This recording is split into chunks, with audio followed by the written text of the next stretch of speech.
Today, we're going to pull back the curtain on a company that's been quietly building a massive financial empire. One tap, one swipe, and, yep, one Bitcoin at a time. It's a company you've almost definitely used, but whose true scale and ambition, well, you might not recognize it at first glance. Okay, let's dive right in. So quick question for you. Have you ever paid for a coffee with one of those little white card readers at a food truck? Or maybe you've split a dinner bill with a friend using Cash App? I'm willing to bet the answer is yes to at least one of those. Well, if you did, then you've already had a run-in with Block Incorporated. It's this huge, ambitious parent company that's behind all these everyday financial tools. And trust me, they're aiming to do a whole lot more than just process your payments. To really get what Block is all about, we have to look past the product that started it all, that iconic little white square. So this all started back in 2009. It was co-founded by Jack Dorsey, yeah, the Twitter guy, and back then it was called Square. From day one, they had this really big mission: economic empowerment. The whole idea was to make buying and selling stuff easier and more accessible for absolutely everyone. And that mission led them to build two really powerful but distinct ecosystems that basically serve both sides of any transaction. So on one side, you've got Square, which is built for sellers, the businesses. And on the other side, you've got Cash App, which is built for, well, everyone else, the consumers. The best way to think about it is like they own both the cash register and the customer's wallet, all under one big roof. And the seller side it's huge. Right now, Square provides tools to over 4 million sellers. And we're talking everything from tiny little pop-up shops to much bigger, more established businesses. And this is why it's so popular with them. Square is so much more than just a way to take credit cards. It's pretty much a one-stop shop for a small business. Think about your local coffee shop. They're probably using Square not just to take your money, but to track their inventory, manage their employees' schedules and payroll, and maybe even get a business loan to buy a new espresso machine. It's the whole shebang. Okay, so what about the consumer side? Well, the numbers there are even crazier. Cash App has a staggering 57 million monthly active users. To put that in perspective, that is more than the entire population of Spain. And you can see why it's blown up. I mean, it started as just a simple way to send money to your friends, right? But now, it's basically a financial Swiss Army knife. You can get a debit card, you can set up a savings account, you can dabble in stocks or Bitcoin, and you can even file your taxes on it for free. But Block didn't just stop with those two ecosystems. To grow their empire and, more importantly, to connect those two worlds, the company started adding some new pieces to the puzzle through some pretty huge acquisitions. Let's see how they've been building this thing out. So in 2021, they bought the music streaming service Tidal for almost $300 million. But honestly, that was just a drop in the bucket compared to their massive $29 billion acquisition of Afterpay just 1 year later.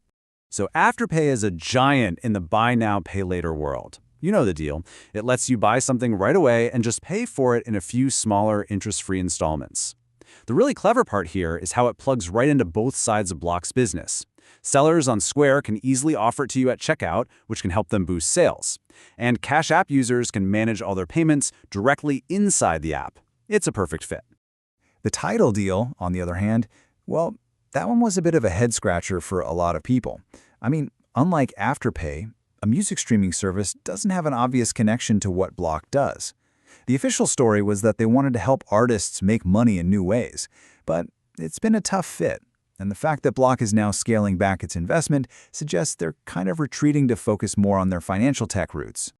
Okay, so beyond payments and music, there's another, much more radical part of Block's identity. Its massive all-in bet on Bitcoin.